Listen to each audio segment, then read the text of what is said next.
more match coming up here at the Hearthstone Invitational. Don't go anywhere.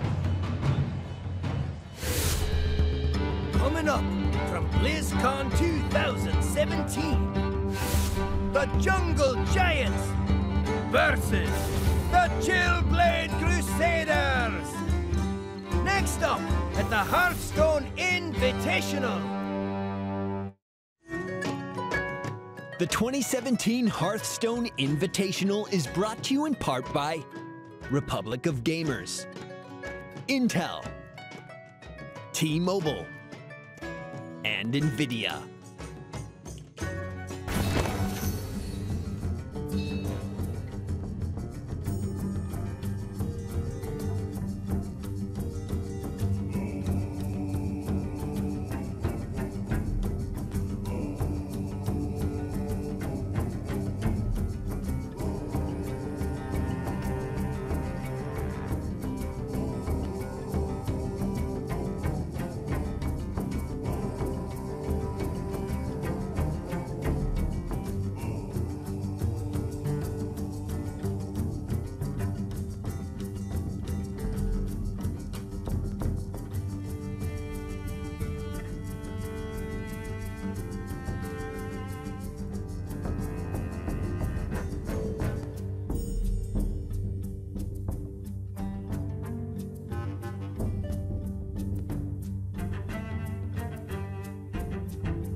Gather round the fire, for there's a new tale to be told. It's Hearthstone at BlizzCon 2017! We're here ready to go with the next match and the final match of the day. I'm excited for this one. We did effectively just see the big-time Buccaneers get knocked out. They didn't actually manage to win a match, so they did not win a treasure. But the other three teams, there is a lot to play for here. Yeah, and depending on who wins out here, Chillblade Crusaders or Jungle Giants, they can make our life very easy or very difficult. You can see here, if Chillblade Crusaders win and pick up another treasure, there will be a clear 3, 2, 1 That's at nice the of top. them. And that will make things nice and clean for us. If it goes the other way around and Jungle Giants square themselves up on 2 treasures with everyone else, then suddenly all of this fun and games comes into play. There will be a head-to-head as the first tiebreaker, then the total game score 1 as the second, and then now this is very possible. We could get all the way down to this third tiebreaker, which is who brought the most creative decks, and we have ranked this in advance, just so you know we didn't make it all up. Yeah, this was done before the tournament started. So this was predefined ranks by those of your friendly neighborhood casters. Yes. And we decided who we thought was bringing the most creative deck. So that could be a big impact. But as you said, if the Chillblade squad actually managed to win, they make it moot. They actually just create a very nice first, second, and third. And they book their place going into tomorrow. So just for the sake of our own well-being and sanity, let's go Chillblade Crusaders. Wow. Just casual favoritism there from Soto, whereas I've got no favorites because my team are out.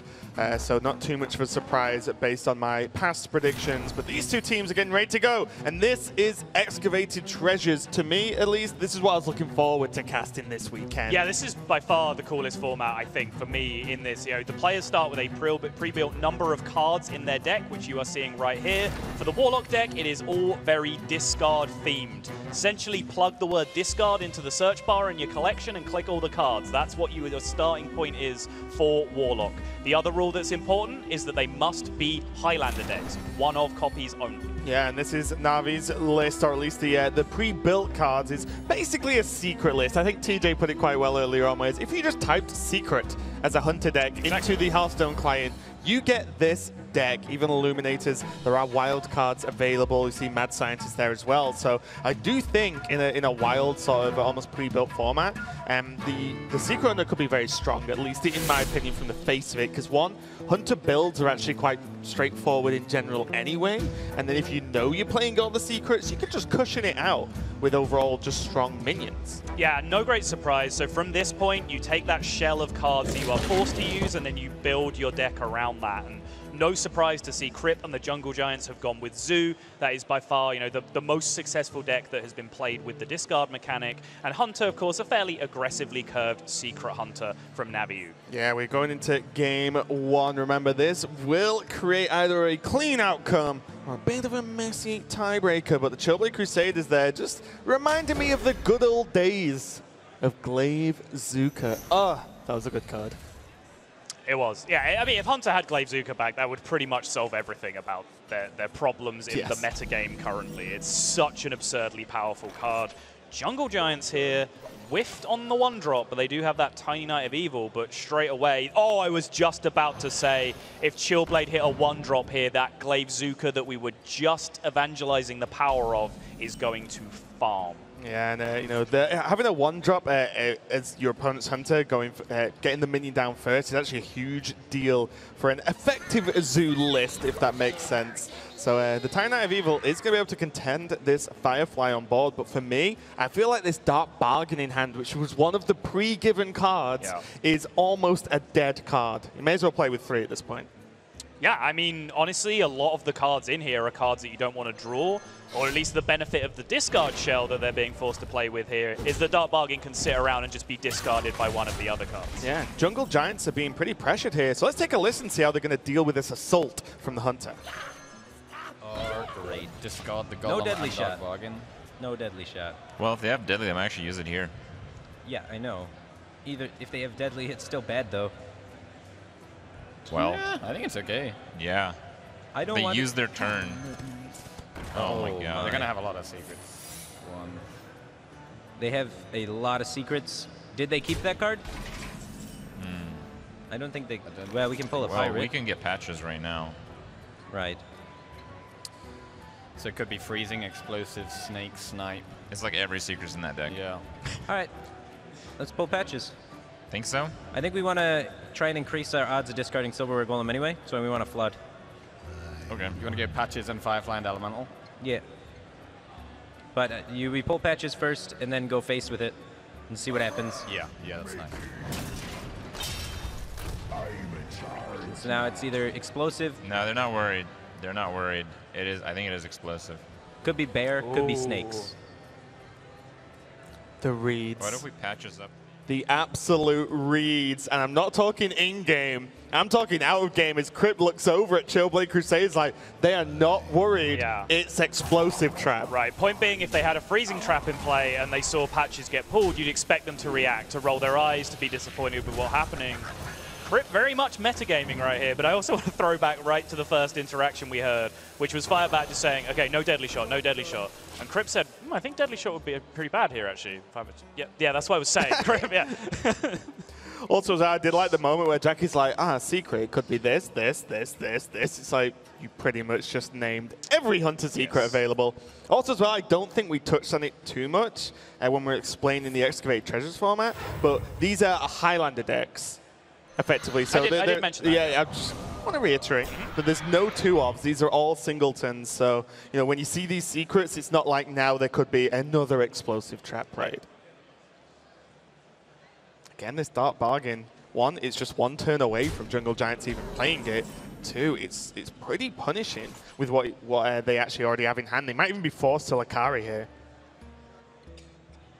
I mean, I don't think it's really forced to Lakari in this, but I think Lakari is just fantastic. Oh, actually, the Flame Imp makes this pretty especially clean. with just the Flame Imp draw. It's just an incredibly powerful play. I mean, Dark Bargain, as I said, is pretty much a card that's just sitting there to be a discard effect for you that you don't mind getting rid of. And then Silverware Golem, of course, is the huge upside that ties this deck together. Chillblade Crusaders, despite that Glaive Zuka start, Hunter still just can't win. Don't speak too soon, because to be fair, this 4-6 is going to take a lot of these minions traded into it if Jungle Giants go for it. If they don't, it means that they have a good amount of beef on the board to trade through this Lakari, and also there's a chance that if you can get Huffer, then it means that this Razor Maw could potentially give like Huffer poison, for example, and get through this big awkward taunt, the Chillblade Crusaders. Very true. Yeah, Jungle gonna Giants pass. just finishing up whether they wanted to trade through that 4-6, but Chillblade Crusaders are facing down a huge board, so let's have a listen to how they're planning on attacking this turn.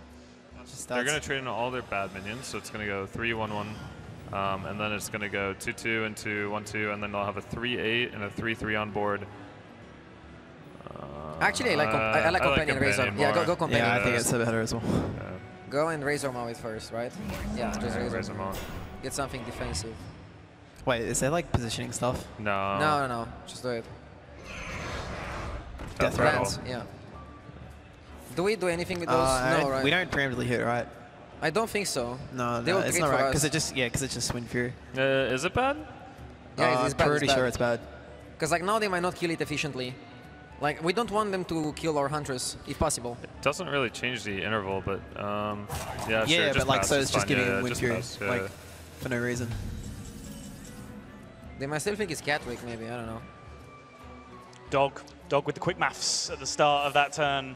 RDU actually said early on in an interview that he thought Dog was one of the quickest mathematicians he'd ever seen in Hearthstone. You saw him just firing out all the potential trades at the start. Yeah, and I think it's important as well. This might be a given, but when you're like, oh, someone's quick at maths, so it's good. It's like, well, they're actually always right as well, because if they just make grand assumptions, then that's something a little bit scary. Mainly because it's something I would do. Just saying random numbers isn't being quick at maths. Well, that's just being wrong. It's just, well, it's both, right? No.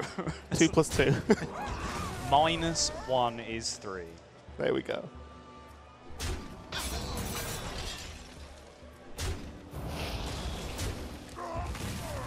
So pretty good idea now from Jungle Giants that this is Explosive Trap, which is why you're seeing them trade off all these individual minions, just using the low health minions to trade through the large taunt. Something's a little bit worrying here, though, is the longer they sort of play a slow game, well, that explosive is still 2 damage, right? 2 damage is happening. And the longer they play this game, well, Hunter just presses hero power every single turn.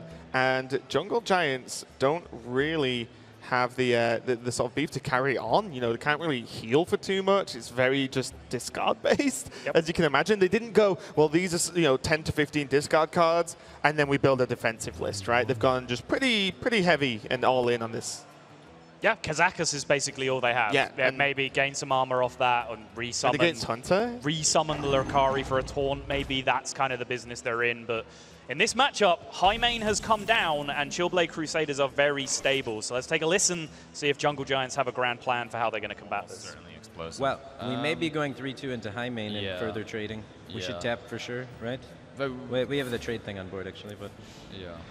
So Councilman Veteran on the 3-2, trade into the High Main. You guys like the high main trades? Yeah, I don't know. If we kill the other one, he gets the high main into like, the he's at 3-5. 27. Do you think we can really kill him fast enough? Yeah. You do? Yeah, we have some burst. There's. I think we're a long Alright, so way we're off. ignoring High Main and trying to kill him? I mean, it could very likely to be Explosive Trap. It could be Bear. Yeah, we don't go face ever. I think I like trading the high main in. You want to trade the High Main now? Yeah, let's just trade and see what we draw. Okay. Oh, that's actually... Well, we can play everything now, which Yeah. is nice. Councilman and then buffer Firefly and trade it into the High Main. Yeah, Councilman, buff Firefly, trade in, Soulfire 3-3. Yeah. I'm going to leave a demon out. Speak your piece. Okay. Yeah. Oh, it doesn't Trade matter. 1-1. Bit of an indecision there between the team. Like, okay, let's kill the high main. No, let's race him. No, let's kill the high main. He like, somebody decide. And they did get to a conclusion there, but again, wow. Now Sludge Belcher, Ragnaros, all names of cards I've not really discussed for quite a while in hand here for Chillblade. And again, I just keep saying, look, again, the life tap. Now Jungle Giants are on 16. Hero power this turn with Sludge Belcher, then they're on 14. You know, they're going to die very quickly. And this burst that Jungle Giants speak of, I'm not quite sure exactly where that's coming from. There's a Doomguard, there's a Soulfire, there's a Deathwing that can be delayed 12 damage burst. But yeah, Soulfire is gone. As we've mentioned, these are Highlander decks. Once these cards are gone, they are gone. There is not a second copy. I want to rewind, though. There is a 1-2 on this board as opposed to Jungle Giants being 2 lower currently. They played a 1-2 instead of pressing hero power, and that does surprise me enormously. That is a little strange, isn't it? How much value are you expecting from that 1-2? Here's the reasoning I can think of, is that they can use that to trade a small minion off the board and then jam Ragnaros the turn afterwards to get a better target, but Chillblade Crusaders will know better than me what their plan was, so let's listen to them instead. Yeah, I think it's best as well. Do we even play the Shredder? We do, right? Yes. Yeah, we do. Okay, yeah, okay, go for it, yeah. Yeah, this is better, yeah. We have to. All right, well, maybe they just don't have the Reno. How many cards do they have left? 13. 13. They play Kazakus too. They probably have like a 30% chance to draw it before the game ends. Maybe 40? Probably 40. Depends how much pressure we can put on. Right? Little do they know, Kripparrian does not have a Reno Jackson in his deck. Baffled me when I saw the list. You would fully expect that to be a thing, and of course Chillblade Crusaders don't know the list that they're up against. They know the shell that it started with. They know the forced excavated treasure cards that had to be in the deck. But of course, when one of the rules is you have to play singletons, you expect every deck to be playing Kazakas and Reno Jackson, as well as any class effects that use that kind of deck building synergy as well. Krip just doesn't have it. Yeah, I mean, you could have actually gone for the whole sort of cruel demon style, right? You know, if you can go that way. But they just got to really focus on this discard mechanic. And we saw then the Ragnaros not get played as, you know, the benefit of Secret, Shredder, and Hero Power. Looked pretty nice there for Chillblade. And Ragnaros, you know, can always get value when you drop it down because it has an immediate effect. And now this Shredder, I think... Oh, boy. That's a ding. Does anyone else remember the days when this used to happen and then you lost the game? We'll see if it's going to be the same here. But Chillblade, although the response there to the Queen is pretty awesome, they have inevitability, right? They have 2 Secrets up. 1 is still 2 damage from the explosive trap. There's Hero Powers. Now there's Bow. I wouldn't be surprised to see Bow Hero Power face. No, they can't. Not with what is even the name of that card? Lanathel? Lanathel? Yeah. Yeah. Hitting the board. That is exactly what you needed to do. Naviu is laughing hysterically. I want to hear Krip's reaction to this. Let's go right now. I mean, it could be a cat trick there. It could be a cat trick as well. I don't think we discarded a minion, did we? We discarded Dark Bargain. Dark Bargain and, oh, the Silverware Golem. The Silverware Golem's been discarded, yeah. I mean, it's not a bad card. But yeah, we have to trade everything into Rag, right? Yeah. I don't know, we could play Cruel Dynamancer and pass. Yeah, because it could be cat trick. It could be cat trick, and we could see what happens with the Rag RNG. 25% to lose to Hero Power. He's at 27. I don't think we're getting out of this very easily. I think we have to assume it's not cat trick. I mean, I it's have pretty to assume likely. it's explosive and bear, which I do think it is, by the way. I do think so as well. I'm going for it. Okay. Nice. Okay. Where you at? You're not totally screwed. We're looking for like a Kazaka's turn now. Yeah. We got Draxus, right? Right. I think Krip hit the nail on the head there with, they're on 27. I don't think we're getting out of this. Jungle Giants have spent the whole game surviving and getting nothing else done. Yeah. Trademark Kripparrian positivity there. I was going to say, Deathwing can make a big impact on a game like this because you catch up on damage, not when your opponent literally has lethal on board next turn and you do not have a taunt. Tap Kazakus, 1 mana potion, gain life, resummon a minion, hit the Lakari Fellhound. That's basically what you've got, right? Doomguard is, in fact, none of those things. And then you still can't do the damage. Yeah, exactly. Then you still lose the turn after. Yep, because of the explosive trap. That's the explosive. A shake of the head from Jackie. A muttering of words from Firebat. It looks like Chillblade Crusaders are continuing stomping through this tournament. They do at least get the information of which traps have been torturing them the entire game, but Chillblade Crusaders are going to pick up yet another game win on a quest for their third treasure, their third game win, and first place going into day 2. Yeah, they've been looking quite strong, and I think when a lot of the players looked at these teams when they were announced, they were like, okay, Chillblade Crusaders are pretty good. You know, there's some high-level competitive players in this team, and they seem to just be crushing it, and seem to be in good spirits too. Yeah, many people did in fact look at them and think they were the best team in the tournament and therefore predicted them as their champions. But we will not hear Ravens come back from that. Instead, we will find out more about the Chillblades. Well met. My name is Naviut. My name is Dog. My name is RDU. I'm 22 years old. 24 years old. 20 years old. And I'm from Perth, Australia. Fort Worth, Texas. I'm from Romania. I play Hearthstone 6 to 8 hours a day. I probably play Hearthstone 6 or 7 hours. 4 to 6 hours per day more if I have to prepare for a tournament. My favorite thing about Hearthstone is I've got a lot of friends that I've made over the years, and they're probably some of my closest friends now. My favorite thing about Hearthstone is playing tournaments and meeting other people that share the same passion as I have. My favorite thing about streaming is, without a doubt, just being able to interact with the chat. They say some pretty funny stuff sometimes, and we kind of feed off each other, and it's just a really, really good time. My favorite thing about streaming is I think I'm pretty fun to hang out with, so it's like I'm hanging out with myself. It was kind of sad. Dog obviously brings a lot to the table. He'd bring a lot more if he wasn't wearing his shirt. I guess I streamed with my shirt off a long time ago, just for, I don't know, I was just chilling, you know, playing Hearthstone, hanging out, just chilling. People want the shirt off. Not gonna happen. Infuriating team. Mainly because Dog said, I think I'm pretty cool to hang out with. It's like hanging out with myself. Normally that sounds arrogant. I can tell you, Dog is pretty cool to hang out with. So he's not even lying here. I actually didn't hear a word anyone said because I was too distracted by Navi's jawline. I mean, yeah, we've all been in that boat. Sure. But if Chillblade Crusaders win this game and go 2-0 over their opponents, they will have come out on top in day 1 and create a very clear first, second, and third. So let's see if they can do it. Chillblade Crusaders versus Jungle Giants. Going to be Warlock versus the Mage. There's a friend we've not seen for a while. Chan is the man running the Mage, so you would expect a little bit of wackiness built into the deck, but there is already a large amount of wackiness before you even get started, because this is almost the theme of just random stuff Mage, you know? That catchy name for a deck. Yeah, the Babbling Books, the Primordial Glyph, Shimmering Tempest, all that kind of stuff. Tortollan Primalist is thrown in here as well, so... For the longest time, go on. I didn't really understand that card. I thought it was like a Servant of Yogg-Saron. It just casts something. Sure. But you actually get to pick your poison, basically.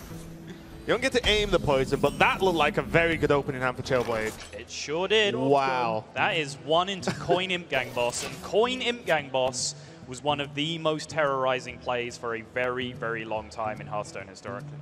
Yeah, but Jungle Giants have a Grand Crusader. Ah! You got me there. Oh, there he is. Servant of Yogg-Saron. Yeah. I remember playing that card once. Job's done. But I'll try this. They might create some cool tempo plays. It Starfalled itself. And I was like, oh, 5 mana pass a turn. Seems good. Taking the life tap. So part of this is their mana curve, and then part of this is just valuing having the coin as a card in their hand with this many discard effects. Having one of those cards discard the coin is actually very valuable. Yeah, if you can just dodge like one additional minion, look at the curve, right? It looks very, very strong here. Jungle Giants, though, trying to work out exactly how they want to approach this turn and deal with this potentially strong opening. So let's take a listen and see what they're up to. So let's just ping. All right, I like it. I think we're the control deck. Yeah, we have a lot of value, a ton of value. I think we should limit their draw and try and outvalue them. But it's hard when we don't know exactly what they're playing, right? Yes.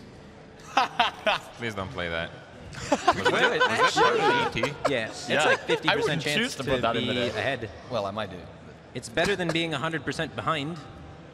I mean, it's a 50-50 just on the spot. Yeah, do it. I'd play Spellslinger for sure. Nah, Tinkmaster. You feeling it? I kind of want to get a Tinkmaster. I think you play the Tinkmaster. Yeah. All right. Do it. Yeah? Do it. That's 2 against 1. I know what you want, Jackie, so. Come on, Squirrel! Yeah! Very good.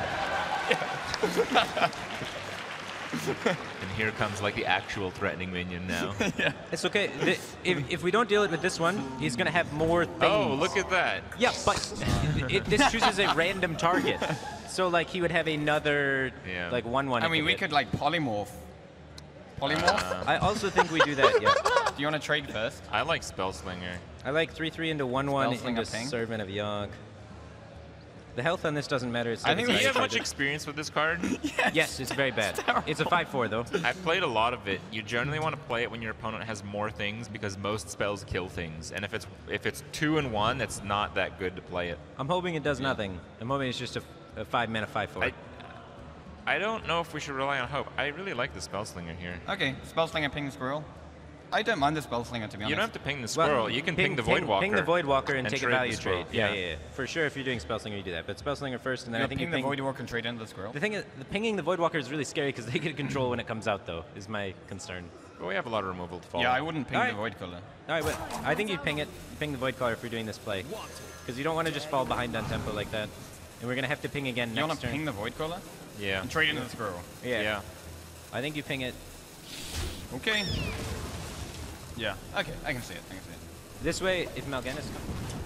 Okay, Jackie, you and I are going to have some words, because we sat down with Jackie Chan before this, and one of the questions we asked him, we were looking through the deck list, we went, hang on, Tinkmaster is one of the cards that you have to play, right? And Jackie looked at us like he was actually offended. He was like, yeah, of course, even I would not put Tinkmaster over Spark. Just then, he literally just said, I'd play this card in my deck. Which one of us is he lying to? Maybe even all of us at this point, but one thing that was quite... Whoa, okay. That was a very, very good double discard there. 4 damage, and the Clutch Mother is going to be back in hand as a 4/4. But that was hilarious. We learned a couple of things there. Crep really likes Spellslinger and wanted to play every single turn we listened to. And Firebat is being corrupted by Jackie, is what I also learned there. Firebat was on board. He was like, let's get this Squirrel. More importantly, though, let's take a listen to Jungle Giants. They were not expecting these huge demons to be coming out, so let's see how they plan to deal with them. I think because that deck is also We could also remove the Doom Guard and set up to Firelands Portal, whatever comes out next. Nah. I think we got to give some crazy orange. I think I like this. I like that too. Okay. First? Do it. First, yeah. Okay. Because removal won't kill straight out a lot of times. I think you have to do this first and finish off after removal lands. I mean, almost. This is decent. Yeah. Let's go face. Yeah. I mean, that was really good, but we were just so far behind that it's not good enough.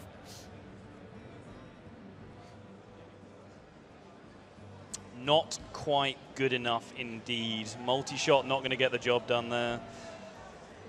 And now Chillblade Crusader with the Soulfire pickup on top of that Blood Fury potion. That's an extra 7 on top of the 12 that they have already. They're one off. Just caused a lot of damage. Yeah. Just kind of spiraled out of control, and it did help. That opening hand was incredible. But again, just each turn just seemed very, very difficult for Jungle Giants to, each turn was desperation, right? There was never this is a strong play. This is a great setup from Chillblade Crusaders as well. This now means that Jungle Giants need to clear the board and gain life, because Chillblade Crusaders have Abyssal Enforcer, Coin, Soulfire on the following turn. Or Counterspell, right? Yeah, or get Counterspell live to defend from the Soulfire, because that's what it would defend from the Coin, but yes, still good enough. Yeah, to make them survive one more turn. But this is a big, big ask, and the problem here is that almost all the time with the damage available, the Firelands minion wouldn't even do it, right? Because you can't kill everything and Firelands. and be safe. This might just be too much. They don't have, on 7, they don't really have the mana to make big plays happen as well, right? Because there's the Grand Crusade that can get you a Paladin card that might help. But, well, great. A 1-mana Paladin card, a secret. What secret keeps you alive? None. They have gone for the counterspell, so they can block out. Well, they know the coin's there probably still, but they can block out something from happening. But that we can see is not going to be enough. But now we can listen to Chillblade Crusaders to see how they approach this. This could be Ice Block. 7 for you. I don't think Barrier in this deck. Yeah. Yeah. I mean, honestly, it could be Barrier, right? But I just don't think we play around it. Okay. Yeah, so Abyssal. Pop them. Next turn we win. Yeah. Then you I'll say Reno. Oh. Oh, okay. All right. And there we go. Easy. Oh, okay. Okay. Yeah. Fair enough. It's not Ice Block. I think you said going in there that it could be Ice Block, but yeah, more important, they picked up on it very quickly. If it was Ice Barrier, that was a very tricky decision as to whether you just tried to hold off for the Abyssal Enforcer and Soulfire. Dog said just go for it, and then the surprised and slightly apathetic, oh great, we won, we're first. That's it, 2-0. Awesome. Nice, Yeah. we won every series. Yeah, as you said, the 2-0 will mean they have won every series, picked up the 3 treasures, and as we discussed at the start of this match, that if they do that, then there are no tiebreakers. It is just a 3, a 2 treasure, and a 1 treasure for places 1, 2, and 3. Very, very clean, but there is still one more game to play, because as we said, at the start of the day and throughout the day, at the end of it, the team with the most treasures, the most wins across the whole day, gets an additional treasure, so that might mix things up. But let's find out as we go into game number 3. Chillblade Crusaders versus the Jungle Giants, Paladin versus Priest. What's on the cards for this one, Sol? Well, this was actually quite a popular strategy between the teams, was to hide away their Priest in the excavated treasures, because it turns out when you're forced to play a Highlander build, it doesn't matter how many bad cards the BlizzCops force you to put in there, you still get to play Raza and Anduin, and that's just fine, thank you very much. Whereas Dog, on the other hand, with his Chillblade Crusaders Paladin, is a kind of a mid-rangey, semi-aggressive Paladin that he's put together with the Divine Shield shell that the deck started with. Yeah, this definitely feels like if you were building a wild Paladin deck, you would put all of this in because it's Highlander. I feel like there's no crazy strategy going on here. It's just that we need good cards for this Highlander deck in Paladin. Well, there is a Force Tank Max. Divine Shield, man. Yeah.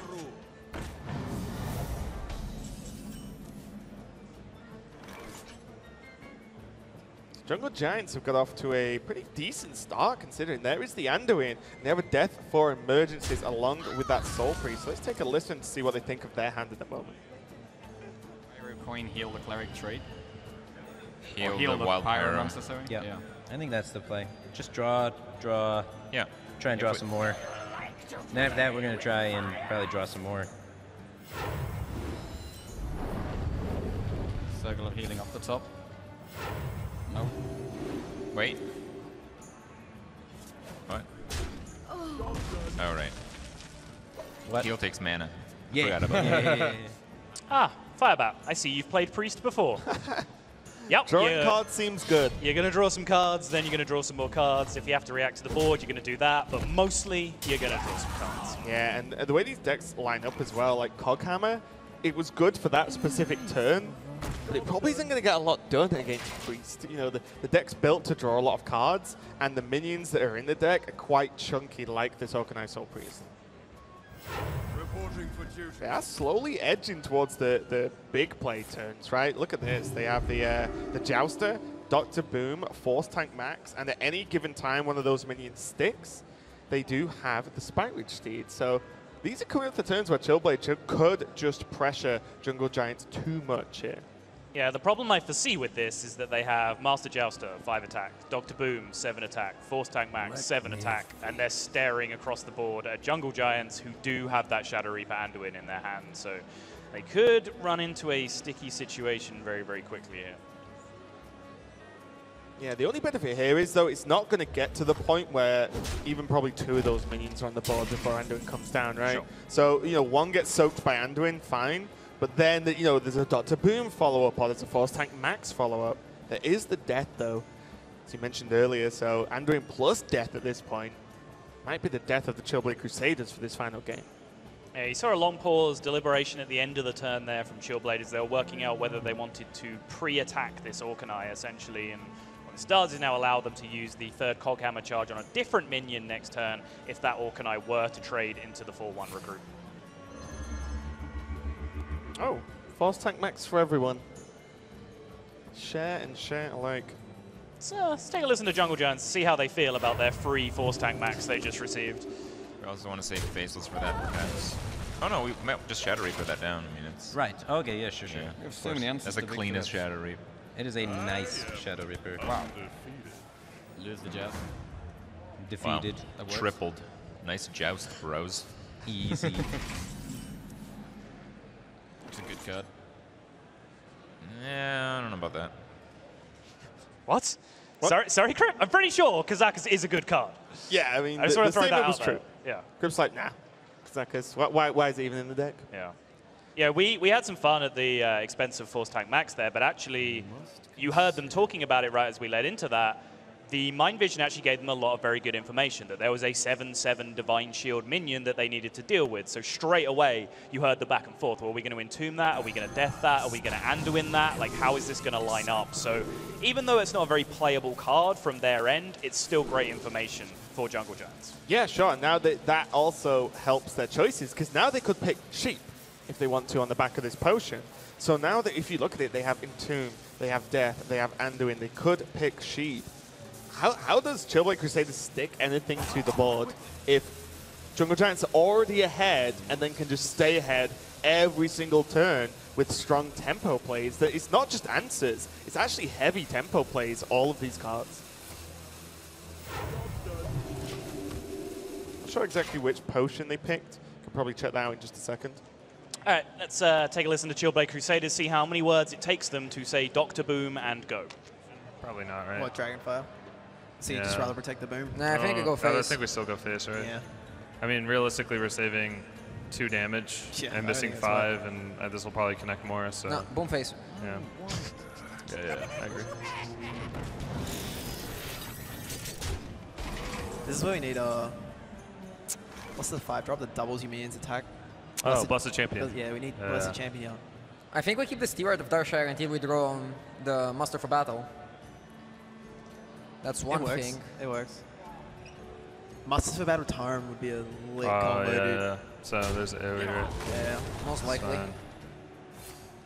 Till 4, summon 2. So these are death rattles, so I might kill Boom bots. Oh. Ah. Unlucky. It's quite bad for us, to be honest. That's, yeah, that is quite bad for us, yes. 2 words, exactly 2 words. Radu said boom face.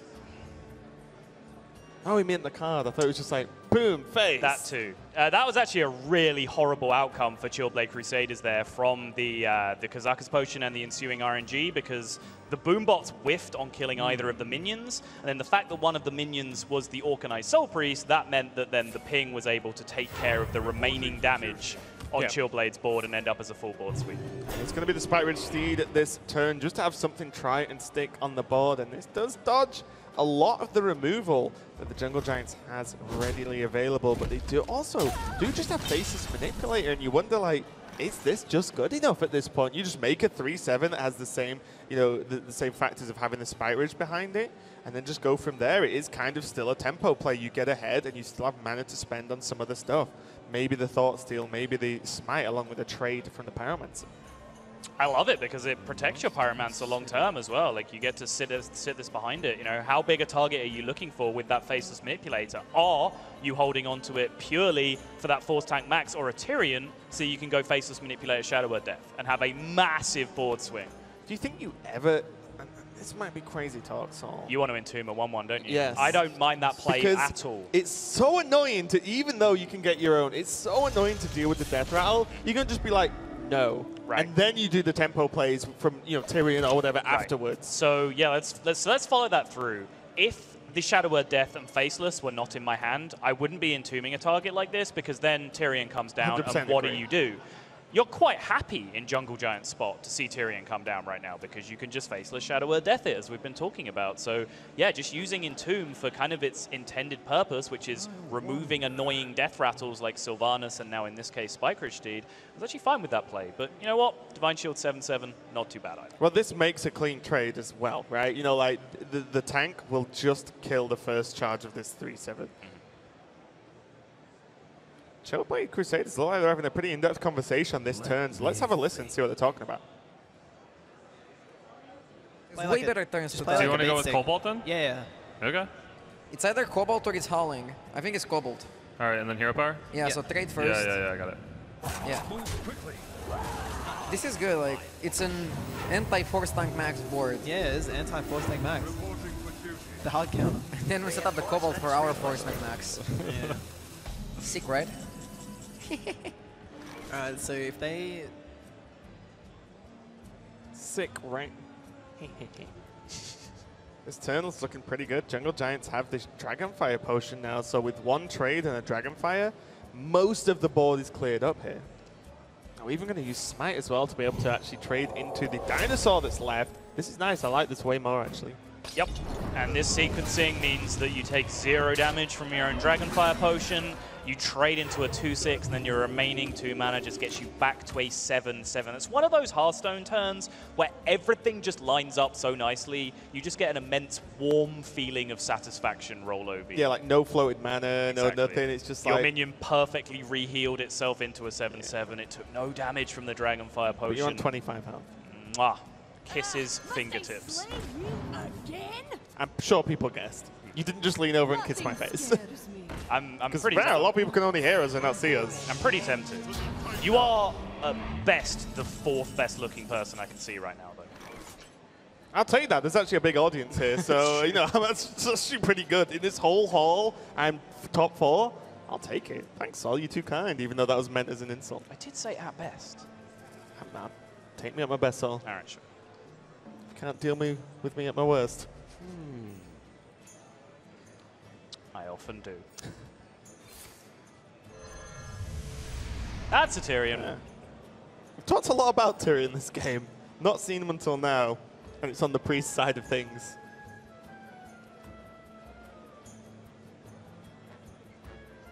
Have Chillblade Crusaders kind of turned the corner here. No, there's a lot of good stuff in Jungle Giant's hand, but they've managed to kind of like play around all these 5+ like removals. Maybe it's enough. I personally don't see a way that they're generating enough board presence here without walking into that Shadow Reaper Anduin at some point. I think they need big things on the board. As soon as that happens, Giants are going to get a huge tempo swing with the Shadow Reaper Anduin. Not to mention they now need to naturally compete through a Tyrion. But let's check in with Chillblade Crusaders, see if their game plan lines up with the way I'm seeing it. If it was part of their core set? Yeah, they do. They do. They do? It was part of their core set? Yeah. Yeah. So you probably have to go with Force Tank? You could go Force Tank. I don't mind any. Okay. I mean, I'd go with Boulevard, but I think they could have the ball. Just play Force Tank. Just go Force Tank. Yeah, I like this. Media positioning. Also, like, yeah, they have most information on our Force Tank. They have most information because they took it with the Might Issue. I mean, if they have Anduin and stuff, there's nothing much we can do. They could play at least Starseeker, get the pack, open the pack, and get Meteor out of the pack, and you didn't play around Meteor. We could have built the deck a little bit more aggressively. Yeah. The deck is too We couldn't have played slow. it. Oh, we could have built it more aggressively. Yeah, there's Shadow Reaper. Alright, well, at least that means this is going to ping us down faster. So we're going to lose faster. Like, instead of dragging this out, dude. Like, what? I'm just going to play stuff. Okay, Chillblade Crusaders not really sounding too confident there. Is why we might lose faster if we do this. Good job, Na'Vi, for calling out the clear and obvious misplay from Dog there in terms of his positioning. But yeah, I actually spoke to RDU a little bit in the lead up to this, and he was saying he was really enjoyed the Excavated Treasure format. And that he would be, happy to see it being played as a real tournament format, a full feature-length tournament just for this. And he actually said that he needed some time to go away and relearn all the core set for the decks, make sure he knew at least every card that would have to be in his opponent's decks. You saw it come into play right there. Dog was questioning, is that in the core set? Radu was like, yes, it is. That's what's kind of awesome because a lot of, for example, HCT, there's everyone knows the deck lists, right? But in this, you know half of the list, maybe even less. Right. And the rest could be anything else. Consecration going to come down now, remove a lot of Divine Shields, and add one back to the board. And this Bolvar could have been quite a large threat if there wasn't yet another 5-attack removal card from Jungle Giants. Yeah, that was no longer a Bolvar, it became a Swolvar very quickly, but they had the Shadow of Death to take care of it. We're going to be rich. Reno hits the board, and again, surprised this isn't in every single deck, because to be honest, just a 6-mana 4/6, even if it heals you for 5, not even a terrible card. But with Tyrion, I think Tyrion's the kicker now for Jungle Giants. They just drop Tyrion, it does so much work on its own, plus Ashbringer. It's going to be tough for Chillblade Crusaders to take this one now. Well, let's find out. There's a Tyrion in hand. Jungle Giants have to deal with a full reset here from the Reno Jackson. Let's see what they feel their kicker is right now. I think we want to save shield for something. Something that gives us a favorable trade or whatever. Yeah. Okay. More afraid of them like buffing a bunch of things and it getting out of control. Yeah, that's true.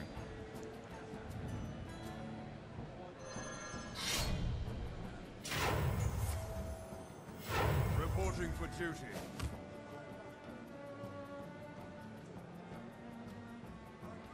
Okay, so they did go for the Tyrion. Now it's going to soak up all of these attacks. Even going to be the swing of the Rallying Blades to try and keep hold of what board Chillblade Crusaders have at the moment, but the combination of these extra hero powers from a Jungle Giants and this Ashbringer means that this board is going to get decimated very quickly indeed. Yes. If you haven't quite figured it out, the starting theme of the Excavated Treasure Priest deck is kind of steal your opponent's stuff. Priest, there's the Mind Games, the Thought Steals, the Devour Mind, Faceless Manipulator, etc., etc. Novice Engineer are the cycle cards that Firebat was talking about that he wanted to use to draw towards that Raza and Anduin combo. But more importantly, it's actually been some of Chillblade Crusaders' own cards, quite fittingly because of the theme of the deck, that have been Jungle Giants' real heavy hitters here. It really has, because outside of having the chain removal, Jungle Giants just haven't really had anything to pressure Chillblade Crusaders. Right. Yes, they could play the Outlast game, right, but they had Anduin, they had the Death and everything, but really it's the Tyrion and the Force Tank that caused the most issues. 2014 Hearthstone, here we go. Rag hits the board, Faceless Manipulator in hand for the opponent. 50-50s, let's go. If they clear the other minions. Sure. I think they should have a gentleman's agreement where okay, Rag v Rag, do full trades and then Faceless go. It's where Chillblade Rag is going to hit first of all, and it hits Novice. Ouch. Let's just listen to Jungle Giants. I want to see if they really, really want to play Faceless here. You want to power cheer the Rag we get from Faceless, right? So their Rag can't kill our Rag. Right. Faceless. That's Mind Games. Okay. Yeah. Perfect. What? Alright, I'm going to Faceless the Rag. 4-mana mini-bot. Well, I want to trade their 1/1 in. I want to start punching them, I think. If Okay. our Rag's going face, No, power shield that then. We want more targets. We want more targets, right? Oh. Okay. It's a little off. Should have powered shielded. Faceless the Rag, go face with weapon. GG.